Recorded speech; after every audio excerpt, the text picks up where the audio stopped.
यदि आपने जीवित एवं चलते फिरते गांधी को देखना है तो आप उत्तराखंड की धरती पर चले जाएं। वहां गांधी आज भी अपनी उसी अहिंसक अंदाज में विराट जन आंदोलन का नेतृत्व कर रहा है। ये हैं बीबीसी के शब्द। नमस्कार दोस्तों, मैं हूं गंगा प्रकाश वैश्विक और मैं बात कर रहा हूं उत्तराखंड के गांधी यानी गांधी ऑफ उत्तराखंड श्री इंद्रमणि बडोनी के बारे में। जैसे कि आप जानते हैं, श्री इंद्रमणि बडोनी के जन्मोत्सव को प्रतिवर्ष उत्तराखंड में उत्तराखंड लोक संस्कृति दिवस के रूप में मनाया जाता है। तो आज के इस वीडियो में हम जानेंगे उत्तराखंड के गांधी श्री इंद्रमणि बडोनी के संपूर्ण जीवन दर्शन को, उनके कार्यों को और उत्तराखंड राज्य के आंदोलन और उत्तराखंड राज्य के निर्माण में उनकी द्वारा निभाई गई भूमिका के समस्त महत्वपूर्ण तथ्यों के बारे में। उत्तराखंड महान विभूतियों से संबंधित कई बार प्रश्न पूछे जाते हैं, तो आइए शुरू करते हैं आज की इस शानदार वीडियो को।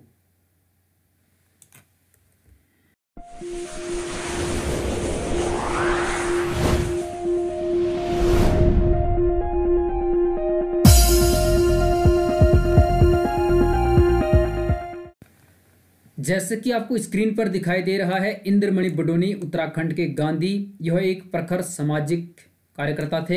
एक चित्र आपको यहाँ पर दिखाई दे रहा है, ये हैं उत्तराखंड के गांधी श्री इंद्रमणि बडोनी। इन्हें हम उत्तराखंड का नायक भी कह सकते हैं, क्योंकि इन्होंने अपना संपूर्ण जीवन उत्तराखंड राज्य के निर्माण के लिए समर्पित कर दिया, अपना जीवन बलिदान कर दिया। यदि इनके जन्म की बात करें, इनका जन्म 24 दिसंबर 1925 को हुआ था, यानी आज ही के दिन 24 दिसंबर को इनका जन्म हुआ। और 24 दिसंबर को इनकी जयंती को उत्तराखंड में उत्तराखंड लोक संस्कृति दिवस के रूप में प्रतिवर्ष मनाया जाता है। तो इस अवसर पर हम सर्वप्रथम उत्तराखंड के गांधी इंद्रमणि बडोनी को सच्ची श्रद्धांजलि अर्पित करते हैं, नमन करते हैं और उनके पद चिन्ह पर चलने की प्रेरणा लेते हैं। क्योंकि यह एक लोक नृत्य कलाकार थे, तो इसलिए संस्कृति और जो पहाड़ी परंपरा थी उसके प्रति इनका समर्पण था। इसलिए उत्तराखंड में 24 दिसंबर को प्रतिवर्ष उत्तराखंड लोक संस्कृति दिवस के रूप में मनाया जाता है। जन्म स्थान की बात करें तो उत्तराखंड के तत्कालीन टिहरी रियासत के जखोली विकासखंड के अखोड़ी गांव में इनका जन्म हुआ था। आप जानते हैं 1949 तक टिहरी रियासत पंवार या परमार वंश के राजाओं के अधीन थी। वहां पर राजा अपना शासन स्थापित करते थे। तो टिहरी रियासत के जखोली विकासखंड के अखोड़ी गांव में इंद्रमणि बडोनी का जन्म हुआ था। ये काफ़ी इम्पोर्टेंट है और आप इसे नोट कर लें या स्क्रीनशॉट ले सकते हैं। इनके पिताजी का नाम पंडित सुरेशानंद बडोनी था। प्रारंभिक शिक्षा इनकी अपने ही गांव अखोड़ी गांव में हुई। माध्यमिक और उच्च शिक्षा नैनीताल और देहरादून में हुई। इन्होंने स्नातक किया था देहरादून के डीएवी कॉलेज से। माध्यमिक स्तर की शिक्षा इनकी नैनीताल से हुई। उसके बाद यह मुंबई चले गए और फिर बाद में इनका स्वास्थ्य खराब हुआ, ये अपने गांव लौट आए और इन्होंने अखोड़ी गांव से ही सामाजिक कार्यकर्ता के रूप में कार्य करना शुरू किया। विवाह की बात करें तो 19 वर्ष की आयु में इनका विवाह सुरजी देवी से हुआ। तो इनकी पत्नी का नाम सुरजी देवी था। सन 1953 में गांधी जी की शिष्या मीराबेन टिहरी के गांव के भ्रमण पर थी। आप जानते हैं मीराबेन गांधी जी की शिष्या थी और 1953 में मीराबेन ने टिहरी के गांव का भ्रमण किया और वह उस दौरान अखोड़ी गांव भी गई, यानी इंद्रमणि बडोनी के गांव भी गई और उनका संपर्क इंद्रमणि बडोनी से हुआ। उस समय इंद्रमणि बडोनी ही अखोड़ी गांव के सबसे पढ़े लिखे और एक जागरूक नागरिक थे। मीराबेन की प्रेरणा से ही इंद्रमणि बडोनी सामाजिक कार्यों में तन मन से समर्पित हो गए। जब इंद्रमणि बडोनी मीराबेन से मिली तो उनकी प्रेरणा से वह तन मन धन से सामाजिक कार्यों में समर्पित हो गए। उसके बाद वह सामाजिक कार्यों को करते करते राजनीतिक क्षेत्रों में भी अग्रसर होने लगे और 1961 में यानी 1961 में सबसे पहले अखोड़ी गांव के प्रधान बने। तो सबसे पहले वह प्रधान बने उस गांव के। 1962 में जखोली विकासखंड के ब्लॉक प्रमुख बने। तो अपना राजनीतिक कैरियर इन्होंने शुरू किया और 1962 में जखोली विकासखंड के यह ब्लॉक प्रमुख बन गए। आगे और महत्वपूर्ण तथ्यों पर विस्तार से चर्चा करते हैं क्योंकि यह अति महत्वपूर्ण परीक्षापयोगी प्रश्न है। उत्तर प्रदेश विधानसभा, तब उत्तराखंड उत्तर प्रदेश एक ही राज्य था। तो यूपी की विधानसभा में 3 बार यानी 1967, 1969 और 1977 में देवप्रयाग विधानसभा क्षेत्र से विधायक का प्रतिनिधित्व इन्होंने किया था। तो ये देवप्रयाग क्षेत्र से 3 बार विधायक रहे, पहली बार 1967 में, दूसरी बार 1969 में और तीसरी बार 1977 में। तो 3 बार इन्होंने उत्तर प्रदेश विधानसभा में देवप्रयाग क्षेत्र से विधायक का प्रतिनिधित्व किया था। तो ये भी काफ़ी इम्पोर्टेंट है। आगे और चर्चा करते हैं ध्यान से और जानते हैं इनसे संबंधित अन्य महत्वपूर्ण तथ्यों को।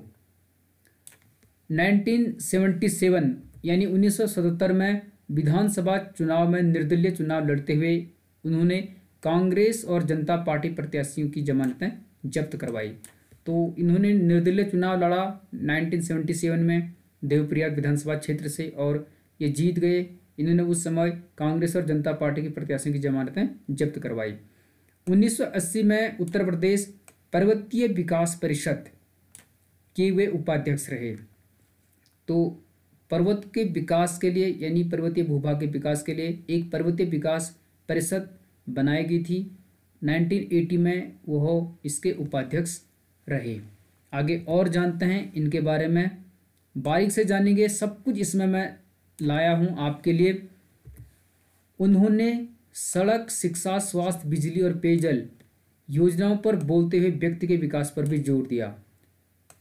यानी उस समय सड़क, शिक्षा, स्वास्थ्य, बिजली और पेयजल की समस्याएं थी।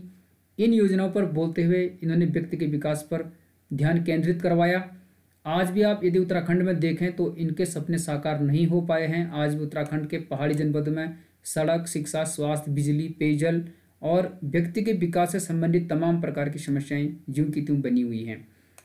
पहाड़ की संस्कृति और परंपराओं से उनका गहरा लगाव था। यानी जो पहाड़ी कल्चर है और यहाँ के ट्रेडिशन हैं, परंपराएं, रीति रिवाज हैं, रहन सहन, खान पान है, उनके प्रति उनका गहरा लगाव था। वह युवा अवस्था से ही पौराणिक केदार नृत्य के कुशल नर्तक थे।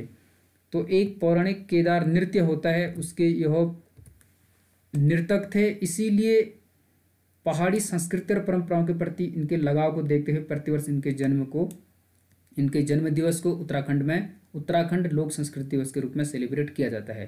तो मैंने लिखा है यहाँ पर 24 दिसंबर को उत्तराखंड में लोक संस्कृति दिवस के रूप में इनके जन्म दिवस को मनाया जाता है। यह प्रश्न काफ़ी इम्पोर्टेंट है, आप इसे नोट कर सकते हैं या वीडियो पॉज करके लिख सकते हैं। पहाड़ों में ये रहते थे और पहाड़ों से इन्हें बहुत लगाव था। सहस्त्रताल, पावली कांठा और खतलिंग ग्लेशियर की सर्वप्रथम यात्रा बडोनी जी ने ही की थी। तो जो सहस्त्रताल है, पावली कांठा है टिहरी में और खतलिंग ग्लेशियर जहाँ से भागीरथी नदी का उद्गम है, भिलंगना नदी का यहाँ से उद्गम है खतलिंग ग्लेशियर से, और पावली कांठा जो बुग्याल है एक टूरिस्ट प्लेस है, और सहस्त्रताल जो है इनकी सर्वप्रथम यात्रा श्री बडोनी जी ने ही की थी। ऐसा कहा जाता है कि जो खतलिंग ग्लेशियर है इनकी खोज इन्होंने की थी और आज यह टूरिस्ट का एक बहुत बड़ा हब बन चुका है। तो ये पहाड़ की संस्कृति, पहाड़ की परंपरा और यहाँ के रीति रिवाज के प्रति सदैव सजग रहे। मेलेथा की जो गूल है यानी जो मेलेथा की नहर है और वीर माधो सिंह भंडारी की लोक गाथाओं का मंचन उन्होंने दिल्ली और मुंबई तक किया। तो मेलेथा की गूल जो कि माधो सिंह भंडारी ने चंद्रभागा नदी का पानी को अपने गांव तक ले जाने के लिए एक नहर बनाई थी वहाँ की कृषि के लिए, उनकी लोक गाथाओं का मंचन इंद्रमणि बडोनी ने दिल्ली और मुंबई तक किया, क्योंकि ऑलरेडी वह एक रंगमंच कार्यकर्ता थे और केदार नृत्य के नर्तक भी थे। पहाड़ की संस्कृति परंपराओं के प्रति हमेशा तत्पर और सजग रहते थे। सन 1952 में दिल्ली प्रवास के समय वे कामरेड पीसी जोशी के पृथक राज्य संबंधी विचारों के संपर्क में आए। 1952 में दिल्ली प्रवास के दौरान कामरेड पीसी जोशी के पृथक राज्य संबंधी विचारों के संपर्क में आए और पृथक उत्तराखंड राज्य के पैरोकार बन गए। तो 1952 से ही इन्होंने उत्तराखंड राज्य निर्माण के लिए प्रयास किया।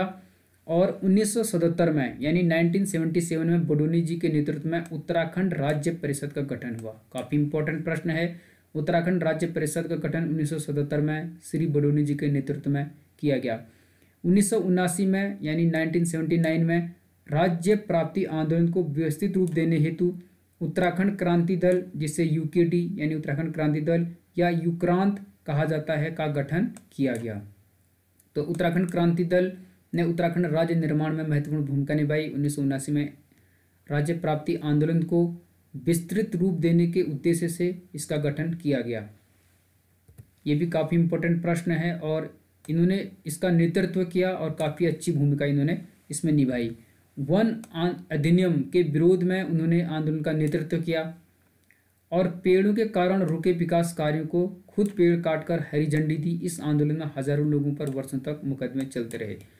तो जो वन अधिनियम का विरोध हो रहा था, आंदोलन का इन्होंने नेतृत्व किया और पेड़ों की वजह से जो विकास कार्य रुके थे, खुद पेड़ काटकर विकास कार्यों को हरी झंडी दी। इसलिए इन्होंने क्षेत्र के विकास, पहाड़ के विकास, सड़क, शिक्षा, स्वास्थ्य, पेयजल, अस्पताल सभी के लिए तन मन धन से कार्य किया। आगे जानते हैं और विस्तार से इनके बारे में। कई महत्वपूर्ण तथ्य इसमें हैं, बारीकी से जानेंगे। 1988 में तवा घाट, जो कि पिथौरागढ़ में पड़ता है, से देहरादून तक उन्होंने 105 दिनों में लगभग 2000 किलोमीटर की पैदल जनसंपर्क यात्रा की।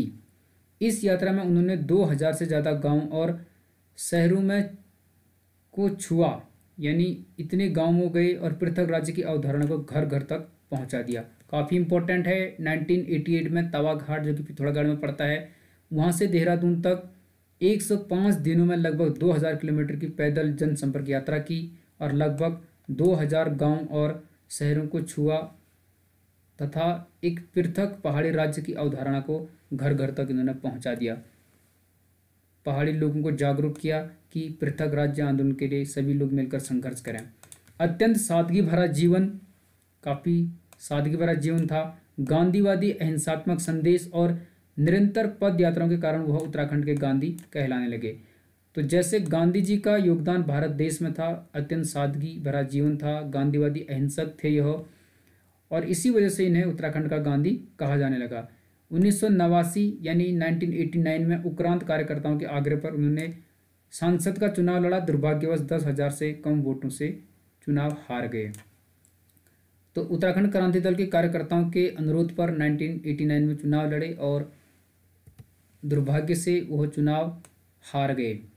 1992 की मकर संक्रांति पर, यानी जो कि मकर संक्रांति होती है, 1992 में बागेश्वर के उत्तरायणी मेले में उन्होंने उत्तराखंड क्रांति दल का संकल्प जन जन में वितरित किया। उसी वर्ष गैरसैंण को उत्तराखंड की राजधानी घोषित कर चंद्र नगर गैरसैंण के नाम से वहाँ शिलान्यास कर दिया। तो 14 जनवरी को प्रतिवर्ष उत्तरायण का मेला लगता है। बागेश्वर के सरयू नदी के किनारे, सरयू और गोमती के किनारे जो बागनाथ मंदिर है, वहाँ पर जो उत्तरायण का मेला लगता है 1992 में, उसी दिन उत्तराखंड क्रांति दल का जो जन संकल्प था उसको जन जन में वितरित किया इन्होंने और गैरसैंण को उत्तराखंड की राजधानी बनाने के उद्देश्य से वहाँ शिलान्यास किया। 1994 के राज्य आंदोलन के वे सूत्रधार थे और इसके अतिरिक्त वो लगातार प्रयासरत रहे और इसी क्रम को आगे बढ़ाते हुए 2 अगस्त 1994 को पौड़ी के प्रेक्षागृह के सामने इन्होंने आमरण अनशन कर दिया और उन्होंने राजनीतिक हलकों में खलबली मचा दी। तो 1994 में 2 अगस्त से इन्होंने आमरण अनशन किया और 7 अगस्त 1994 को उन्हें जबरन उठाकर मेरठ जेल में भर्ती करवा दिया गया। तो 2 अगस्त से भूख हड़ताल में बैठे, अनशन पर बैठे, 7 अगस्त को पुलिस ने उन्हें उठाया और जबरन मेरठ अस्पताल में भर्ती करवा दिया गया। जनता के भारी दबाव के बाद 30वें दिन उन्होंने आमरण अनशन समाप्त किया। तो 30 दिन भूख हड़ताल इन्होंने की थी उत्तराखंड के लिए, पहाड़ी राज्य के निर्माण के लिए। 1 सितंबर 1994 को घटित खटीमा कांड और 2 सितंबर 1994 को घटित मसूरी गोलीकांड के विरोध में बडोनी को गिरफ्तार किया गया और सहारनपुर जेल भेजा गया। तो जो खटीमा कांड हुआ था 1 सितंबर 1994 को, फिर 2 सितंबर 1994 को मसूरी गोलीकांड हुआ था, उसका विरोध बडोनी जी के नेतृत्व में कई कार्यकर्ता कर रहे थे उत्तराखंड क्रांति दल के और उत्तराखंड की जनता। परिणाम स्वरूप बडोनी को गिरफ्तार किया गया और सहारनपुर जेल भेज दिया गया। 1994 से अगस्त 1999 तक बडोनी जी उत्तराखंड राज्य के लिए जूझते रहे। तो कई वर्षों तक इन्होंने संघर्ष किया उत्तराखंड राज्य को पृथक बनाने के लिए, पहाड़ी राज्य के निर्माण के लिए। उनके अदम्य, यहाँ पे थोड़ा सा मिस्टेक लिखा गया है, उनके अदम्य जिजीविषा एवं संघर्ष शक्ति ने उन्हें इतना असाधारण बना दिया था कि वे बड़े से बड़ा नेता उनके सामने फीका लगने लगा। तो उनका कद इतना बढ़ गया था कि बड़ा सा बड़ा नेता उनके सामने फीका लगने लगा। मगर अनवरत यात्राओं और अनियमित खान पान से कृशकाय देह का यह वृद्ध बीमार रहने लगा और गुर्दों की खराबी के कारण 2-4 बार जो डायलिसिस के लिए भी उनके पास पैसे नहीं थे, यानी काफ़ी गरीबी में उन्होंने अपना जीवन व्यतीत किया। और अंततः 18 अगस्त 1999 को उत्तराखंड का यह सपूत सदा के लिए अनंत यात्रा पर महाप्रयाण कर गया। तो 18 अगस्त 1999 को उत्तराखंड का यह सपूत यानी उत्तराखंड के गांधी श्री इंद्रमणि बडोनी सदा के लिए इस दुनिया से चले गए और अपने पीछे एक अमिट छाप छोड़ गए उत्तराखंड के युवाओं के लिए, यहाँ की जनता के लिए। तो 18 अगस्त 1999 को इनका निधन हुआ, यानी उत्तराखंड राज्य बनने से पहले, और 9 नवंबर 2000 को उत्तराखंड बन गया। तो इन्हीं की याद में बीबीसी ने कहा था, यदि आपने जीवित एवं चलते फिरते गांधी को देखना है तो आप उत्तराखंड के धरती पर चले जाएं। वहाँ गांधी आज भी अपनी उसी अहिंसक अंदाज में विराट जन आंदोलनों का नेतृत्व कर रहा है। तो ये बीबीसी के शब्द थे। इंद्रमणि बडोनी के योगदान को देखते हुए उन्होंने गांधीवादी तरीके से सादा जीवन, उच्च विचार जीते हुए, अहिंसात्मक संदेश देते हुए उत्तराखंड राज्य के निर्माण के लिए पहाड़ी राज्य की संस्कृति, पहाड़ी राज्य की परंपरा, यहाँ के रीति रिवाज को बचाने के उद्देश्य से एक बहुत बड़ा जन आंदोलन किया और अंततः हमारे सामने एक पहाड़ी राज्य बनकर सामने आया है।